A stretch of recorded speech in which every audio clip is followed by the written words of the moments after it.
ওই শোন, এই পানির বোতলে বিষ মিশানো আছে, যা বর্ডারে যা, বসরে খাওয়াই দিয়ে আয়। আর যদি কোনো চালাকি করার চেষ্টা করিস তাহলে তোর বোনকে মেরে ফেলবো। ঠিক আছে আমি যাচ্ছি, তাহলে আমার বোনকে কিছু করো না। আচ্ছা, আজ তো খুব গরম পড়েছে, একটু পানি খেয়ে নিন। বাহ, তুমি তো খুব ভালো ছেলে, দাও পানি দাও।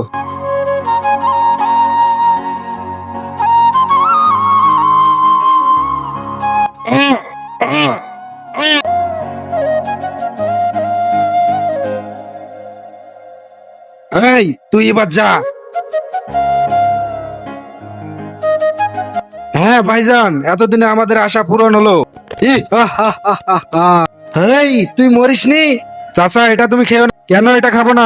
না, এটা তুমি খেও না, এটার মধ্যে বিষ মিশানো আছে।